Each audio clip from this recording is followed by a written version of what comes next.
میں بتاتا ہوں، دیکھیے مثال، آپ کا بچہ ضد کرتا ہے، ایک ماں ہونے کے ناطے اور پھر ایک باپ ہونے کے ناطے آپ کا بچہ ضد کرتا ہے کہ کوئی چیز آپ کو چاہیے، تو اس ضد کو یاد رکھیے، کبھی ریپیٹ مت کرنا کسی کے سامنے کہ میرا بچہ ایسی ضد کرتا ہے۔ اب فار ایگزامپل آپ کے بچے نے ضد کر کے کچھ تو بھی تھوڑا سا رویا، تیز رویا تو سانس رک گئی، تو آپ دیکھیے اب ایک عورت ہونے کے ناطے آپ ایکسپلین کریں، ایک ماں ہونے کے ناطے اپنی والدہ دوسری عورتوں سے، اب وہ ضد کرنا شروع کرتا، آپ بول رہے نہیں باجی اس کو کچھ نہیں بولنا، یہ ضد کرتا پھر سانس روک لیتا، پھر فٹس آ جاتے، پھر دم ہی۔ اب وہ بچہ وہاں سنتا بات، اچھا مطلب میری والدہ اس کا بڑا ٹینشن لیتی ہے جب میں ایسا کرتا ہوں، تو اگلی بار کیا کرتا ہوں، آپ نے ایک تو پہلے تو کیا کرے ہائپر کر دی، کچھ اس کا دم وم نہیں رکا تھا، ٹھیک ہے، اس لیے کہ بچے جب ایکسٹریم روتے کوئی پسند کی چیز تو ان کی سانس جب ہی آ جاتی ہے، ہاں لائیے، پھر کیسا مطلب وہ آپ کو تنگ کرنے کا، تو آپ نے اس چیز کو کبھی کسی کے سامنے ریپیٹ نہیں کرنا چاہیے۔ باپ ہونے کے ناطے بچہ بڑا ضدی ہے، اب دیکھیے محفل مجلس میں باپ گیا، کوئی دوسرا بول رہا ہے آپ کا بچہ بڑا ضدی ہے، دادا پہ گیا، دادا پہ پورا خاندانی ہمارا جوش رہتا ہے، ہم لوگ خاندانی ایک دم سنپٹ ہے، بہت غصہ ہے، ہمارے دادا تو کلاڑی لے کے نکل جاتے تھے، بعد میں ابا کا معاملہ تب دورہ جب بندوق لے لی تھی، لائسنس بندوق لے کے نکل گئے تھے، میں بھی ویسے ہی ہے، بیٹا تینوں کا مکسچر کے ساتھ آیا، بہت آگے۔ اب یہ بچہ ضد زیادہ کریں گا یا کم کریں گا، میں آپ سے کوشچن کر رہا ہوں، یہ تعریف تھی یا اس کو بگاڑنا تھا، مجھے تو کچھ سمجھ میں نہیں آ رہا کیا ہے، لیکن اتنا دکھ رہا ہے کہ اس سے بچہ بگڑنے والا، آپ اس کو کوٹ کیوں کرتے ہیں؟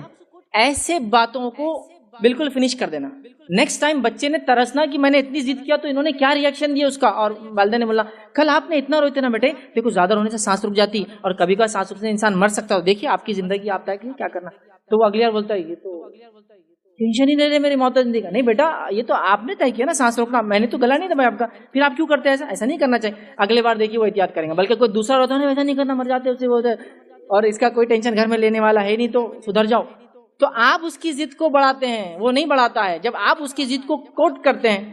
کسی بھی ناطے سے، خالہ ہونے کے ناطے آپ بھانجے کی بھتیجوں کی کوٹ کرے، پھوپھی ہونے کے ناطے یا آپ ماں ہونے کے ناطے بچوں کی کرے، یا دادی ہونے کے ناطے وہ کرے، اور یہاں ایک رول یہ بھی ہوتا ہے، کبھی بڑی عورتیں جو دوسری گھر کی عورتیں ہوتی ہیں جن سے ان کو بدلہ لینا ہوتا ہے، اور جب بچہ کو ایڈ کرتا ہے تو بچے کو بولتے بیٹا تو نے میرا بدلہ لیا، تو نے ایک ماں کی سن لی، حالانکہ وہ بچے کی وہ بھی ماں ہے، تم ساس ہے، مطلب اس کی دادی ہے، لیکن کیا بول رہے بچہ بولتا اچھا ایسا ماں کے ساتھ کرنے دادی کو خوشی ہوتی، مجھے ضد کرنا چاہیے، تو بگاڑنے والا کون ہوا؟ ایک جنریشن دوسری جنریشن کو بگاڑ، کتنی عجیب اور افسوس کی بات ہے۔ میں کبھی کبھی تعجب بھی کرتا ہوں، کسی کے بچوں کے بغیر آپ زندگی نہیں گزار سکتے،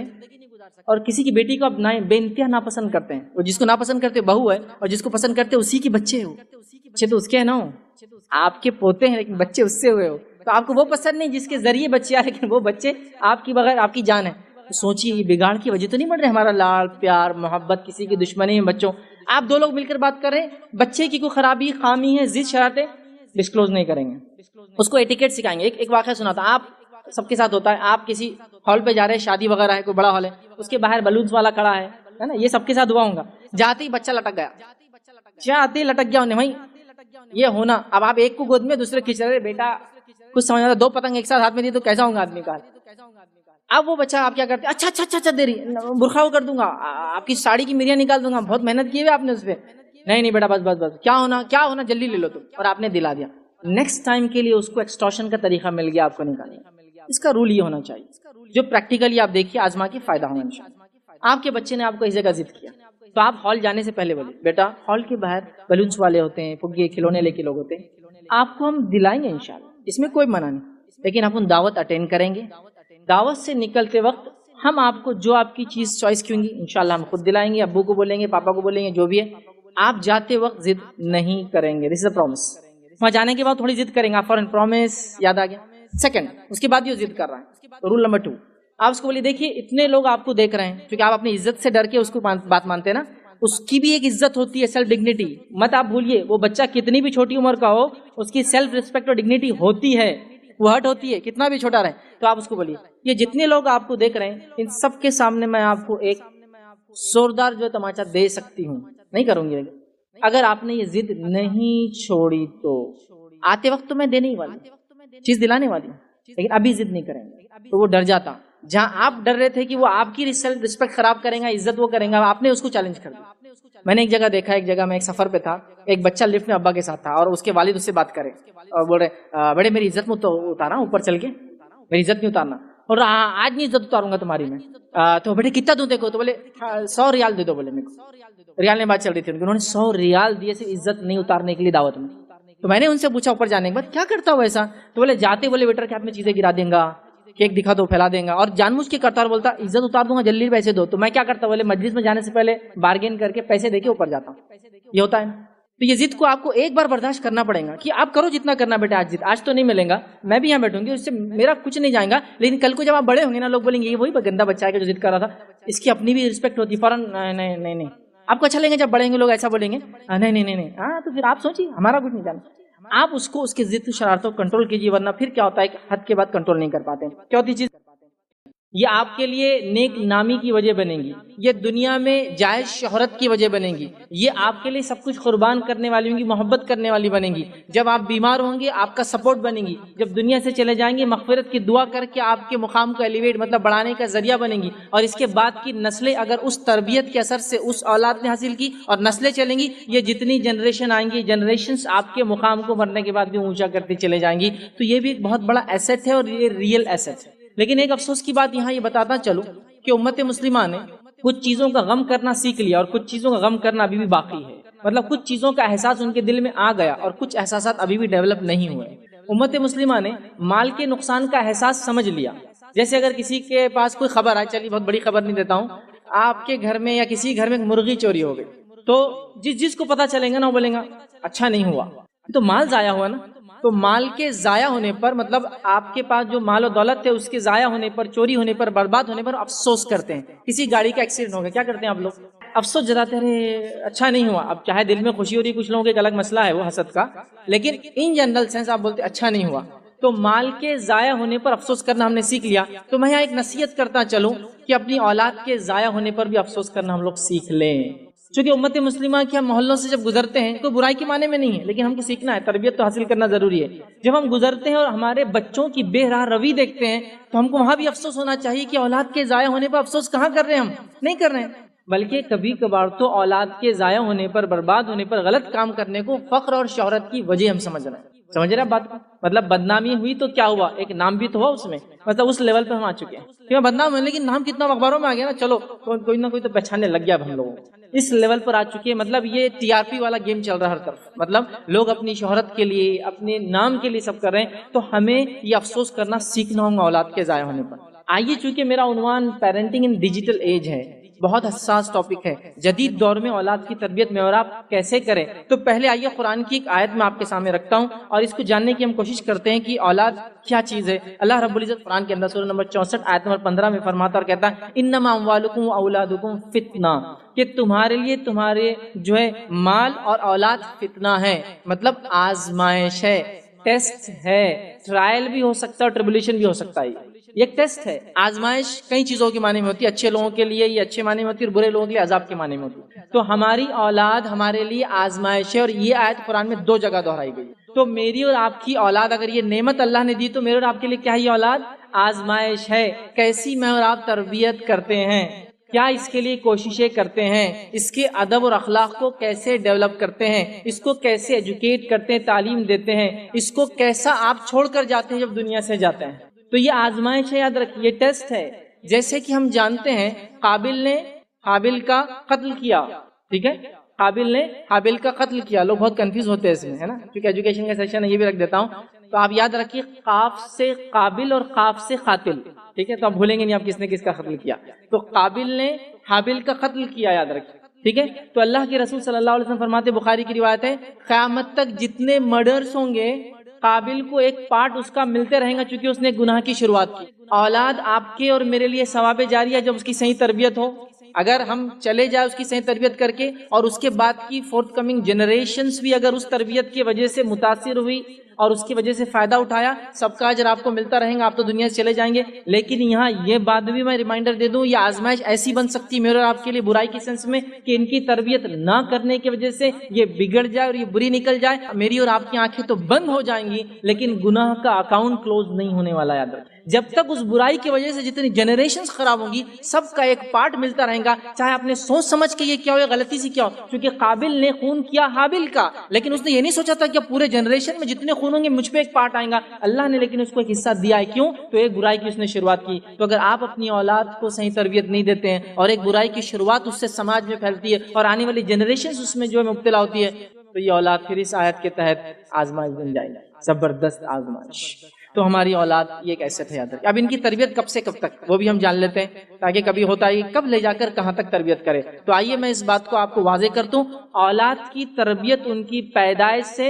ان کی موت تک, یا ان کی پیدائش سے ہماری موت تک. کب تک تربیت اولاد کی؟ اولاد کی تربیت مجھے اور آپ کو کرنا ہے ان کی پیدائش سے ان کی موت تک, یا ان کی پیدائش سے ہماری موت تک. دلیل یعقوب علیہ الصلوۃ والسلام کا واقعہ. یعقوب علیہ الصلوۃ والسلام کے تعلق سے قرآن نے فرمایا, بنی اسرائیل سے کہا, اے بنی اسرائیل کے لوگوں, کیا تم تھے جب یعقوب کی موت کا وقت آیا؟ یعقوب نے کیا وصیت کی؟ کیونکہ بنی اسرائیل اس وقت شرک کر رہی تھی. یعقوب علیہ السلام کی وصیت قرآن نے دہرائی. انہوں نے کہا ہے میرے بچوں, میرے دنیا سے جانے کے بعد کس کی عبادت کرو گے؟ تو بچوں نے کہا ہم اے جو ہے ہمارے والد, ہم ابراہیم کے رب اور اسماعیل کے رب اور اسحاق کے رب ایک اللہ کی بات کریں گے. تربیت چالو ہے, مر رہے ہیں, تربیت کرتے جا رہے ہیں, اور سب سے امپورٹنٹ ایشو کی تربیت کرتے جا رہے ہیں, توحید, ایک اللہ کی بات. سمجھ رہے ہیں بات؟ تو تربیت کب سے؟ ان کی پیدائش سے ان کی موت تک. یعقوب علیہ السلام کی ڈیتھ ہے اور وہاں کر رہے ہیں. ابراہیم علیہ السلام کی زندگی لے لیں, وہ اپنے بچوں کی تربیت پیدائش سے کر رہے ہیں. پھر بچے کی شادی اسماعیل علیہ السلام کی ہو جاتی ہے, وہ گھر آ کر جاتے ہیں, ایک خرابی گھر میں دیکھتے ہیں, وہاں اصلاح کر کے جاتے ہیں. تو تربیت کا مرحلہ کبھی میرا اور آپ کا ختم ہونے والا نہیں ہے, اس بات کو یاد رکھ لے. تو وہ مر جائیں گے یا ہم مر جائیں گے, لیکن سلسلہ تربیت کا ختم انشاءاللہ عزیز نہیں ہونے والا. اس بات کو ہم اپنے پلے باندھ لیں. ایک زمانہ تھا لوگوں نے تربیت کا ایک عجیب طریقہ اختیار کر رکھا تھا, وہ غلط تھا. کچھ لوگوں کے لیے صحیح ہو سکتا ہے, کچھ بچوں کے لیے صحیح ہو سکتا ہے, سب کے لیے نہیں تھا. وہ تربیت کا کیا مرحلہ تھا؟ یہ کام کر دو نہیں تو پیر توڑ دوں گا, یہ نہیں ہو تو ہاتھ توڑ دوں گا, فلاں نہیں کیا تو بیت سے آج جو تمہاری جو ہے ٹانگیں توڑ دوں گا, اور فلاں کر دوں گا, اور یہ کر دوں گا. اور ایک مرحلہ گزرا, لوگ بیان کرتے, میرے سامنے بھی لوگ آتے, کبھی افسوس بھی ہوتا ہے, ہنسی بھی آتی, تعجب بھی ہوتا ہے, میاں ہماری تربیت تو ہماری تربیت کیا تھی. وہ تربیت ہمارے پاس تو یہ سسٹم تھا, ہمارے استاد بولے اگر یاد نہیں کیے تو چنا لیتے تھے یا پتھر لے کان پہ لگاتے تھے اور ایسا دباتے تھے, سب یاد ہو جاتا تھا. میں نے کہا اگر یہاں کوئی ایسی نرو ہے یا کوئی نس ہے جس کے دبنے سے یاد ہو جاتا ہے تو ٹھیک, تھیراپی ٹھیک تھی. مطلب یہ لرننگ سسٹم ٹھیک تھا کہ یہ سینسیٹیو نرو ہے, دبا دیے تو یاد ہو جاتا, تب تو یہ ٹھیک تھا. لیکن نہیں بولے, ویسا نہیں بولے, وہ تکلیف. پھر ہم نے یاد کر لی, ہم کو بیٹے مرغا بنائے تو آج ہم یہاں تک پہنچے. تو پھر کبھی کبھار سوچ ہوتی ہے اگر آپ مرغا نہیں بنتے نا انشاءاللہ اڑتے تھے, پھر آپ مرغا بنانے کی وجہ سے یہیں تک پہنچے آپ. چونکہ نبی اکرم صلی اللہ علیہ وسلم کی تربیت میں مار نہیں ملتی ہم کو, مسئلہ یہ ہے. اور نبی اکرم صلی اللہ علیہ وسلم سے زیادہ انسانیت کو سمجھنے والا کوئی نہیں ہو سکتا سوائے ہمارے رب کو چھوڑ کر. تو آپ چونکہ انسانیت کے آخری نبی تھے اور قیامت تک کے لیے تھے, آپ نے بچوں کی تربیت کا طریقہ بتایا ہے. اس میں مار نہیں ہے بھائی, ڈانٹ نہیں ہے, اس میں پھٹکار نہیں. انس بن مالک رضی اللہ عنہ فرماتے ہیں ان کی والدہ نے ننھے منھے چھوٹے تھے, لا کر خدمت میں دے دیا, اللہ کے رسول کو غلام بنا لیجیے میرے بیٹے. اور ظاہر سی بات ہے اس سے بڑا ایک شرط کسی انسان کے لیے کیا ہو سکتا ہے کہ ایسی ذات کا وہ غلام بن جائے. نبی اکرم صلی اللہ علیہ وسلم رکھا, 10 سال رہے ان کے پاس, خدمت کرتے تھے, راحت میں رہتے تھے, نمازیں دیکھتے تھے, وضو کے پانی, طہارت کو آپ صلی اللہ علیہ وسلم جاتے بیت الخلاء تو پانی لے کر ساتھ جاتے تھے, کہتے نہیں میں لے کے چلوں گا ساتھ. وہ کہتے 10 سال رہا, 10 سال میں نبی اکرم صلی اللہ علیہ وسلم نے کہی مجھے اوف بھی نہیں کہا. مارنا, ابیوز کرنا, ڈانٹنا تو بہت دور کے, اوف کا لفظ انہوں نے مجھے نہیں کہا. جبکہ ایک چھوٹا بچہ کیا کیا غلطیاں کر سکتا آپ بھی سمجھ سکتے ہیں, مجھے بہت زیادہ ایکسپلین کرنے میں, اوف بھی نہیں کہا. تو وہ میتھڈ کچھ بچوں کے لیے ہو سکتا ہے, بٹ یہ میتھڈ مارنے کا, وارننگز کا, دھونس دینے کا, ہاسٹل میں بھیج دینے کا, مدرسے میں ڈالنے کا, یہ وارننگز مت دیجیے, یہ کام نہیں کرنے والی, یہ طریقہ درست نہیں. یہ کبھی بھی میتھڈ ٹھیک نہیں تھا, آج بھی ٹھیک. اب جدید دور میں جبکہ حالات یہ ہے کہ بچے ایسے ایسے ڈیسیجنز لے رہے ہمارے کوئی غلط بیانی پر کہ خبریں یہاں تک آتی ہے کہ فلاں نے اپنی جان لے لی, سوسائڈ کر لیا, خودکشی کر لی. بچوں کی بات کہہ رہا ہوں, ان والدین پہ کیا گزرتی ہے, اللہ تعالیٰ ان کو صبر دے. لیکن یہ دور بہت مختلف ہے, بہت تبدیل ہو رہا ہے. ہمارے پاس تو ہر چیز بدل رہی ہے. اگر آپ ڈیجیٹل دنیا کو نہیں جانتے تو آپ نہیں سمجھ پاتے ہیں. لیکن میں یہاں تک لوگوں سے کہتا ہوں کہ اگر آپ کا بچہ اکیلے میں بہت زیادہ کمرے میں رہتا اور انٹرنیٹ اس کے اندر ہے, فری ایکسیس, کبھی کبھار چیک کر لیا کریں. اگر آپ کا بچہ آپ سے پاکٹ منی نہیں مانگتا اور کہہ رہا ہے کہ میں تو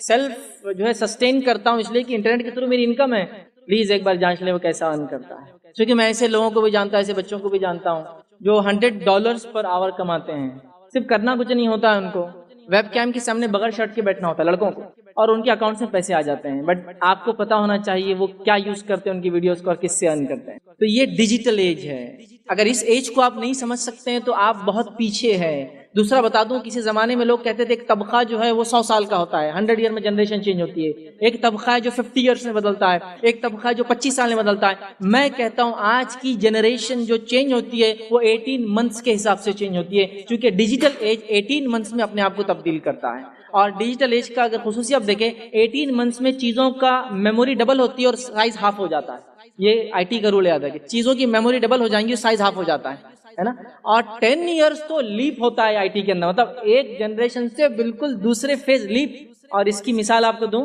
اگر آپ کے بازو بیٹھنے والا مرد یا عورت اگر آج فون نکالتا ہے اور فون کے نمبر ڈال کے T T T T T کی آواز آتی ہے تو آپ پلٹ کے دیکھتے کون سے بٹن والا فون ہے، تو کون سے دنیا میں تم کون یوز کرتا ہے یہ فون جسے 1 2 3 4 لکھا ہوا آتا ہے اور جس کے بٹنز ہوتے ہیں۔ ابھی تو وہ ایج ہے جس کے اندر صرف آپ کو سوائپ کرنا پڑتا، عام زبان میں لوگ بہت اس کو بولتے ہیں انگلیاں کرتے بیٹھنا پڑتا، بہرحال غلط لفظ، لیکن سوائپ کرنا پڑتا، یوں کیا یوں کیا یوں کیا اور یوں کیا۔ تو اب آپ دبانے کی ایج سوچئے، یہ فون کتنے پرانے ہیں؟ ہمارے دادا نے کبھی دیکھے تھے وہ فون جب ہم ان زمانے میں دیکھے تھے؟ نہیں، آپ نے خود استعمال کیے ہیں۔ 10 ایئرس میں دیکھیے کیا چینج ہوگا، اس کے بعد کے 10 ایئرس کیا تبدیلی لائیں گے۔ وہ یہ کہ ہو سکتا ہے فون بھی استعمال نہ کریں، ریئلی کہہ رہا ہوں۔ آپ کے پاس ایک لائٹ ہوگا، ایک لائٹ امیٹنگ کوئی چیز ہوگی جس کا امیج کسی چیز سے پڑیں گا، آپ اس پہ پورے فنکشن کریں گے اور وہ ایکٹ کریں گا۔ جس طرح سے فزیکل ہے، وہ فزیکل سے بھی نکل کر وہ لائٹ کے تھرو پورے ٹرانسمیشن ہو جائیں گے اور فیس بدل جائیں گا۔ آپ نے دبایا وہ کسی امیج پر، آپ نے یہاں دبایا، آپ کا ٹیبل آپ کا فون ہے، آپ کا ہر چیز جہاں امیج پڑتا ہے۔ یہ ایج میں آپ جانے والے ہیں، اور اس ایج میں اگر آپ نے اپنے بچوں کو نہیں سنبھالا، یہ ریئل ایسٹ کو ڈیولپ کرنے پہ دھیان نہیں دیا تو خسارے میں ہوں گے نہیں ہوں گے ہم۔ تو والدین جو ہے نا اپنے آپ کو بہت جلدی چینج کریں، اپڈیٹ ہو، ماحول سماج کیا چل رہا ہے، دنیا میں کیا جا رہا ہے، یہ چکر میں نہ بیٹھے ارے یہ تو ابھی 50 سال میں ایک جنریشن چینج ہوتی ہے، 50 ایئرس والا زمانہ گیا، 10 ایئرس میکسیمم ایک جنریشن چینج ہونے کو آج لگتا ہے۔ تو لہٰذا میری ایج میں ابھی 4th جنریشن دیکھ رہا ہوں میرے حساب سے، میری ایج کا اندازہ بھی آپ نے لگا لیا ہوں، ٹھیک ٹھیک 10 سال کا ایک اگر جنریشن ہے، 39 ہو چکی ہے، ٹھیک، تو آپ اندازہ لگائیے۔ تو اب آپ وہ اس میں نہیں بیٹھ سکتے، ٹھیک، تو اب آپ کو مستعد ہو کر تیاری کرنا۔ آئیے کچھ پوائنٹس، کچھ نکات آپ کے سامنے سرسری طور سے رکھتا ہوں اس امپورٹنس کو سمجھنے کے بعد کہ ڈیجیٹل ایج میں پیرنٹنگ جو ہے بچوں کے والدین ہونا، اس کے کیا تقاضے، کتنی اہمیت ہے، اور کون سے پوائنٹس کو آپ خاص طور سے اپنے ذہن میں رکھیں گے تاکہ انشاءاللہ عزیز اگلی جنریشن، اگلی نسلوں کو ویسے ہم نرش کر سکے، ویسے ان کو جو ہے تیار کر سکے جیسا مطلوب ہے دینی اعتبار سے، اور جیسا فائدہ مند ہوگا انشاءاللہ عزیز دنیاوی اعتبار سے۔ اچھا ایک بات اور کلیئر کر دوں، دین پر چلنے سے آپ دنیا میں پیچھے نہیں رہتے، یاد رکھیں۔ رب کو خوش کر کے آپ پیچھے کبھی نہیں ہو سکتے، بات آپ طے ہے۔ اللہ کو خوش کر کے کیا کوئی دنیا میں پیچھے رہا ہے؟ ہاں، پیچھے دکھ سکتا ہے اور رہتا نہیں، یہ بات یاد رکھیے اپنی جگہ۔ دکھ سکتا ہے آپ کو کہ میں نے تو یہ کر لیا، تو میں نے یہ چھوڑ دیا، دین کو چھوڑ دیا، تو آج میں یہاں ہوں اور میرا ایک دوست وہیں پڑا ہے، لیکن ریئل سینس میں یاد رکھیے کامیاب ہے وہ لوگ جنہوں نے اپنے رب کے بھیجے ہوئے الہامی دین کو پہچانا، اس پہ عمل کیا، اس کے مطابق زندگی گزار کے دنیا سے چلے گئے۔ تو ٹیمپرری طور سے ہو سکتا ہے آپ کو نظر آئے کچھ چیزیں، ٹھیک ہے، لیکن ہم کو سمجھنے کی ضرورت ہے۔ اس سے پہلے کہ آگے نکات کی طرف جاؤں، ایک پوائنٹ اور کلیئر کر دوں جو مجھ سے پہلے جو ہے سرفراز خان صاحب نے جو ہے اس کو وضاحت کی۔ لٹریٹ اور ایجوکیٹ کا یہ جو ڈفرنس ہے اس کو سمجھنا ہوگا، سمجھ رہے آپ؟ کہ ڈگریز ہونا ایک اچھی بات ہے لیکن ڈگریز ہونا ضروری نہیں ہے، سمجھ رہے آپ بات کو؟ میرا یہ ماننا ہے کہ ایک آدمی اگر ایک گاڑی کو اچھے سے بناتا ہے تو وہ میکینکس کے اپنے اس فن میں ایجوکیٹڈ پرسن ہے، اور وہ ہو سکتا ہے بہت ان بھی کرتا ہوں اس کے اندر، وہ ایجوکیٹڈ ہے۔ ایک آدمی اگر اچھا اسپورٹس مین ہے تو میرا یہ ماننا ہے کہ وہ اسپورٹس میں ایجوکیٹڈ ہے اور اس فیلڈ کا وہ ماہر ہے، اس میں آگے بڑھ سکتا ہے۔ ایک آدمی اگر جھاڑو دیتا ہے، ہی نوز، اس کو پرفیکشن ہے، اس کو پتا ہے کون سا صفائی کام کیسا کرتے ہیں، تو وہ ایجوکیٹڈ ہے اپنے اس فن کے اندر، وہ لٹریٹ نہیں، کوئی ڈگری نہیں دی گئی اس کو کہ ہاں یہ بی اے ان جو ہے سویپنگ ہے یا جو ہے ڈپلوما ان رومنگ ٹیکنالوجی ہے، کچھ نہیں، وہ نہیں ہے، بٹ وہ اپنے اس فن میں ایجوکیٹڈ ہے۔ یہ الگ بات ہے کہ یونیورسٹیز اور اسکول کا ایک سسٹم بنایا گیا تاکہ لوگوں کے پاس ڈگریز ہو جس سے ہم جانچ بھی سکے کہ کون کتنا پڑھا لکھا ہے، لیکن یہ ہونا ضروری نہیں ہے، جس کی دلیل آپ اپنے گھروں میں ان بوڑھے لوگوں کے طرف دیکھ سکتے ہیں جو آپ کے دادا، آپ کے دادی، آپ کے نانا، آپ کے نانی، آپ کے والدین کی شکل میں، وہ اسکول ہو سکتا نہیں گئے ہوں گے لیکن اللہ گواہ ہے وہ آج بھی آپ سے زیادہ ایجوکیٹڈ ہے، میں اس کی گواہی دے سکتا ہوں۔ آپ کو چھوٹے سے لے کر بڑے سے بڑے چیزیں میں آپ کو گائیڈ کر سکتے ہیں کہ یہاں مسٹیک کر رہے ایسا مت کرو، ان کے تجربات۔ تو کیا آپ یہ کہیں گے کہ ان کے پاس کوئی ڈگری نہیں ہے تو ایجوکیٹڈ نہیں ہے؟ وہ بہت ایجوکیٹڈ ہے، ہاں ایک بات ہے لٹریسی آپ بول سکتے ہیں ان کے پاس کوئی ڈگری نہیں، تو یہ بات آپ سمجھ لیا تھا کہ اب آئیے پیرنٹنگ جو ڈیجیٹل ایج کے اندر ہم کیسے کریں گے، میں کچھ پوائنٹس رکھوں گا آپ کے سامنے سرسری، آپ اس کو جو ذہن میں رکھیں، جدید دور میں کیسی تربیت کریں گے اور اس کے لیے کیا چیز آپ دھیان میں رکھیں گے، ٹھیک ہے؟ ہماری جو ہے یہ جو اسپیچ کا جو میرا پارٹ ہوگا پورا بچوں کے نقطۂ نظر سے ہوگا، سمجھ رہے آپ؟ کہ وہ کیسا سوچتے ہیں اور آپ کو کیا کرنا ہے، سمجھ رہے ہیں؟ تو آپ کو کیا کرنا ہے اور وہ کیسا سوچتے ہیں، ایسا ہے۔ اب آپ اپنے آپ کو بچوں کی جگہ رکھ کے اپنے والدین کی طرف مت سوچیے، ڈائریکشن ادھر مت لے جائیے، ڈائریکشن نیچے کی طرف۔ تو کبھی ہوتا ہے کہ میں نے کہہ دیا کہ پہلے زمانے میں مارتے تھے، تو اب آپ اپنے بچوں کو مارنا کم کرنا چھوڑ کر آپ یہ سوچتے ہیں میری امی نے کتنا مار، آپ ادھر کیوں جا رہے ہیں؟ اپنا ڈائریکشن چینج کرنا ہے، مطلب ہمارے ساتھ کیا ہوا نہیں دیکھنا ہے، کیا کرنا ہے اس پر ہے۔ تو پوائنٹس کبھی کبھار ایسے لگتے ہیں کہ بچوں کے سپورٹ میں بول رہا ہوں، میں بچوں کو باغی کر رہا ہوں، نہیں، میں ان کا نقطہ نظر رکھوں گا، ان کا اینگل سوچنے کا، اور آپ کو کیا کرنا ہے اس اینگل سے ہم بات کریں گے انشاءاللہ، ٹھیک ہے؟ تو آئیے پہلی چیز جو بچوں کو اس ڈیجیٹل ایج میں آپ کو کرنا ہے، کیونکہ اوور آل ہم کو بات کرنا ہے، کوئی ایک پوائنٹ مجھے صرف نہیں لینا ہے، تو پہلی چیز یہ کہ بچوں سے بات کرو اور بچوں کی بات سنو، یہ سب سے پہلا پوائنٹ یاد رکھیں، بچوں سے بات کرو اور بچوں کی بات سنو۔ آج ہمارے پاس اس ڈیجیٹل ایج کا سب سے بڑا خسارہ جو بچوں نے اٹھایا وہ یہ ہے کہ ان کے پیرنٹس خود اتنے بزی ہے اس ایج کے اندر کہ ان سے نہ بات کرتے نہ ان کی بات سنتے ہیں، اور یہ سب سے سیویئر پرابلم ہے، کیونکہ آپ جب ابن آدم سے اللہ نے آدم علیہ السلام کو بنایا تو اکیلے نہیں رہ سکے، تو فوراً ہوا بنا دی، فطرتیں ہیں کچھ انسان کی، تو آپ بات نہیں کریں گے، سنیں گے نہیں، نتیجہ یہ ہونے والا ہے کہ وہ انسان ہو سکتا ہے ایسے لوگوں کے ایسی باتوں میں آ جائے جو اس کی زندگی کے لیے بہت زیادہ نقصان دہ ہو۔ اور بچوں کی فطرت کو اس بات کو میری سمجھ لے، جو ان کی بات سنتا ہے وہ اس سے خوش ہوتا ہے۔ ایک بچہ، تو آئیے سب سے پہلی چیز جو کرتے ہیں وہ ہے صلاۃ الرغائب، یہ قسم کی نماز، اس کا نام ہی لوگوں نے صلاۃ الرغائب، یہ نام لیکن نماز کا کسی فقہ کی کتاب میں کبھی نہیں ملے گا آپ کو، یہ نماز کا تذکرہ کبھی کسی محدث کے پاس آپ کو نہیں ملے گا، لیکن ایک یہ موضوع روایت ہے، ان موضوع اور من گھڑت روایتوں کو لے کر یہ نماز کو بنا دیا گیا جس کو صلاۃ الرغائب کہا جاتا ہے، اور یہ بڑے عقیدت کے ساتھ رجب آتے ہی لوگ اس کا اہتمام کرتے ہیں۔ اس نماز کے تعلق سے جو روایت پیش کی جاتی ہے، جو موضوع ہے، یاد رکھیے موضوع سمجھتے ہو، موضوع مطلب وہ حدیث جو نبی اکرم صلی اللہ علیہ وسلم کی طرف گڑھ دی گئی، منسوب کر دی گئی، لیکن آپ نے ایسی بات نہیں کہیں، وہ روایت کیا رکھتا ہوں جو صلاۃ الرغائب کی طرف لوگ سناتے ہیں، بیان کرتے ہیں۔ حدیث کے الفاظ اس طرح سے وہ یہ ہے کہ رجب اللہ کا مہینہ ہے، شعبان میرا مہینہ ہے، رمضان میری امت کا مہینہ ہے۔ جو روایت بیان کی جاتی ہے وہ یہ ہے رجب اللہ کا مہینہ ہے، شعبان میرا مہینہ ہے، اور رمضان میری امت کا مہینہ ہے۔ پھر اس حدیث میں آگے الفاظ دیکھیے کیا ہے، الفاظ یوں ہیں، جو شخص رجب کی پہلی جمعرات کے دن کا روزہ رکھے، پھر جمعہ کی رات مغرب سے عشاء کے درمیان 12 رکعت نماز پڑھے، جو شخص جمعرات کے دن روزہ رکھے، پھر جب جمعرات ختم ہو گیا تب جمعہ کی رات چالو ہوگی، جمعہ کی رات مغرب سے عشاء کے بیچ کے درمیان 12 رکعت پڑھے، دو دو کر کے، اور اسی طرح جو ہے ہر رکعت میں سورہ فاتحہ کے بعد 3 مرتبہ سورہ قدر، اور اس کے بعد 12 مرتبہ سورہ اخلاص پڑھے، سورہ قدر 3 بار، 12 مرتبہ سورہ اخلاص پڑھے، اس کی تلاوت کرے۔ جب نماز سے فارغ ہو، مطلب 12 رکعت پڑھ چکا ہو، فارغ ہو، تو مجھ پر جو ہے 70 مرتبہ درود بھیجے، اور اس میں خاص درود کا تذکرہ بھی کہ یہ درود بھیجے، اللہم صلی علی محمد النبی الامی وعلی آلہ، یہ بھیجے 70 مرتبہ۔ پھر سجدے میں چلا جائے، مطلب سجدہ کرے، اور سجدے میں یہ دعا پڑھے، سبوہم قدوس رب الملائکۃ والروح، یہ دعا پڑھے۔ اس کے بعد سر اٹھا کر یہ دعا 70 مرتبہ پڑھے، سجدے سے اٹھنے کے بعد پھر یہ دعا پڑھے، اور اس کے اندر ایک لمبی دعا ہے ربی اغفر لی وارحمنی، اور وہ پوری دعا ہے، وہ دعا پڑھے۔ بعد اس کے دوسرا سجدہ کرے، اور پھر ویسے ہی کرے جیسے پہلے سجدے میں 70 مرتبہ سبوہم قدوس رب الملائکۃ والروح پڑھا۔ اگر جس نے یہ کر لیا تو اس کے باوجود، مطلب اس کے بعد وہ کہتے ہیں کہ جس نے یہ کر لیا تو اس کے جو ہے اسی طرح کرے، اس کے بعد جو کچھ اللہ تعالیٰ سے مانگیں گا، اس کے بعد جو کچھ اللہ تعالیٰ سے مانگیں گا، اللہ تعالیٰ اس کی ہر حاجت کو پورا کریں گا۔ اب یہ فضائل میں آتا ہے، اور یاد رکھیے یہ روایت جو میں نے آپ کے سامنے رکھی، جو بات، یہ نبی اکرم صلی اللہ علیہ وسلم ثابت نہیں ہے، ثابت نہیں ہے۔ اس کے اوپر جو یہ موضوع ہونے پہ ابن الجوزی رحمہ اللہ نے کہا کہ یہ موضوع ہے، اسی طرح جو ہے ابن رجب رحمۃ اللہ علیہ کہتے ہیں کہ یہ روایت موضوع ہے، امام نووی کہتے ہیں کہ یہ روایت موضوع ہے، اسی طرح محمد بن طاہر الہندی رحمہ اللہ یہ فرماتے ہیں کہ روایت موضوع ہے، اسی طرح امام شوکانی رحمہ اللہ کہتے ہیں کہ یہ روایت موضوع ہے، اور اس کے بعد مولانا عبدالحی لکھنوی جو کہ ہندوستان کے رہنے والے تھے، مشہور اور معروف شخصیت ہے، وہ بھی اس کے تعلق سے کہتے ہیں اور فرماتے ہیں، ان کا قول اس طرح سے صلاۃ الرغائب والی حدیث من گڑت ہے، اور اس پر اکثر محدثین یا سب محدثین کا اتفاق ہے، اور ان کی مخالفت کرنے والے کا کوئی اعتبار نہیں، چاہے وہ کوئی بھی ہو۔ کیا کہہ رہے ہو عبدالحق جو ہے عبدالحی لکھنوی رحمہ اللہ کہ جو ہے یہ نماز کے تعلق سے کہہ رہے ہیں کہ صلاۃ الرغائب والی روایت من گڑت ہے تمام محدثین کے نزدیک، اور جس نے اس کے خلاف بات کی اس کو کوئی اعتبار نہیں۔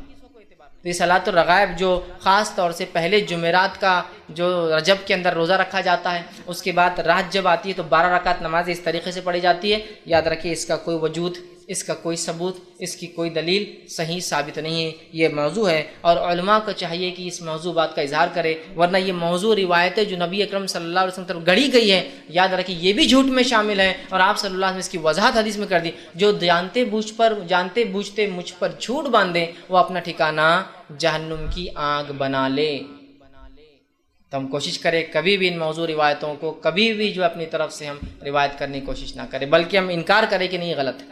تو پہلا عمل رجب آتے ہی صلاۃ الرغائب، پہلے جمعرات والا عمل۔ اس کے بعد جو ہے رجب میں جو دوسرا عمل لوگ کرتے ہیں وہ یہ ہے کہ رجب کے مخصوص روزے،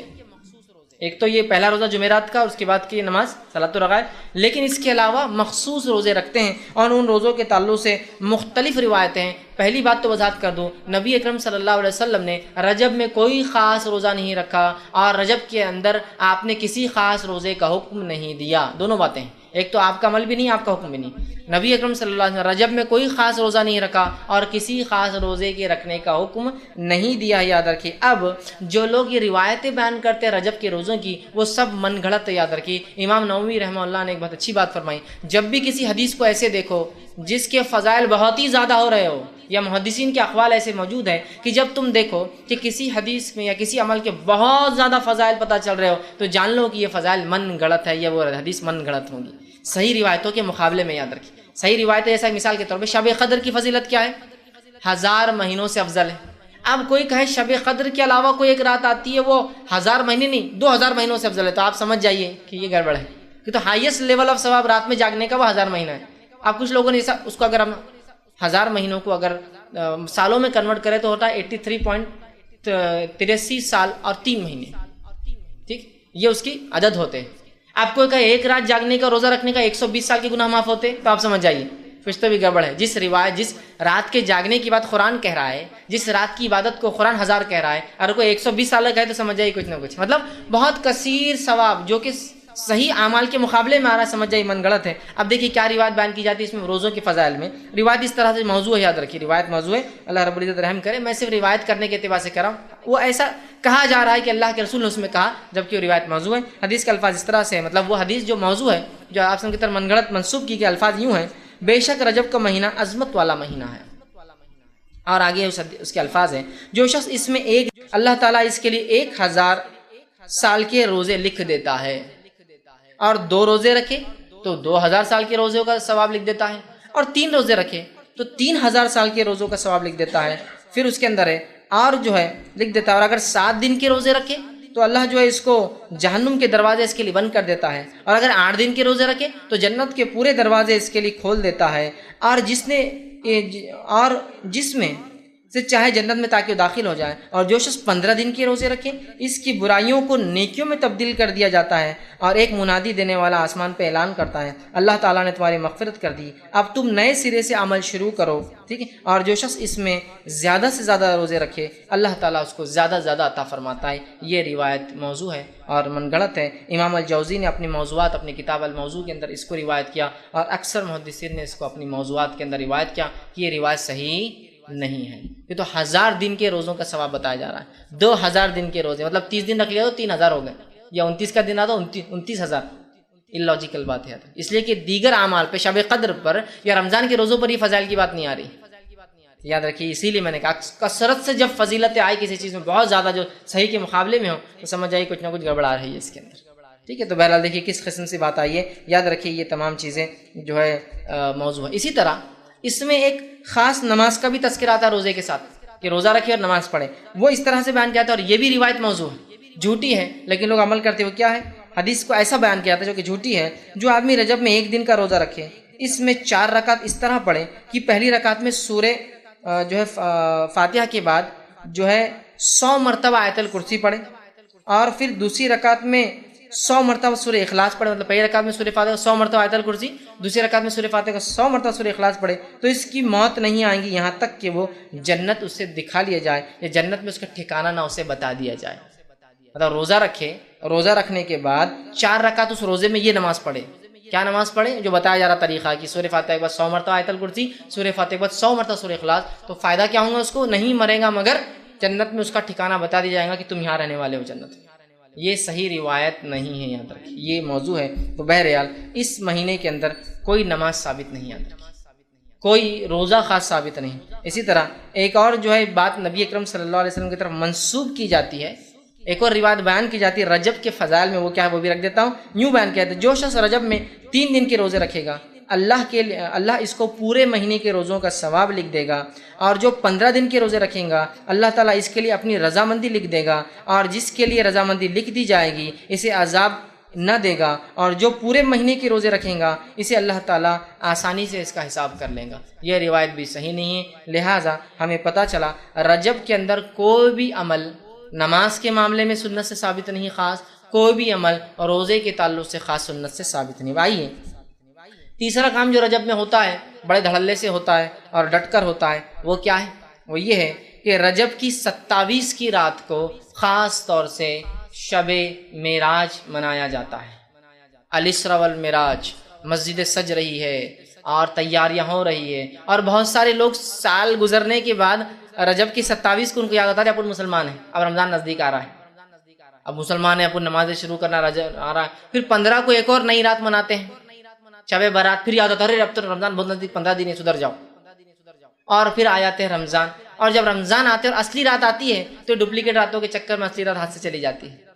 شب قدر کو کیسے منایا جا رہا ہے بولنے کی ضرورت نہیں ہے نا۔ بہرحال تو رجب میں ایک فضیلت جو اس کی بتائی جاتی جو ہے نہیں، وہ کیا ہے کہ اس میں ایک رات ہوئی جس میں آپ صلی اللہ علیہ وسلم نے سفر کیا، اور وہ جو ہے مسجد حرم سے مسجد اقصیٰ گئے، پھر مسجد اقصیٰ کے آسمانی سفر کیا۔ یاد رکھیے یہ رات تو ہوئی،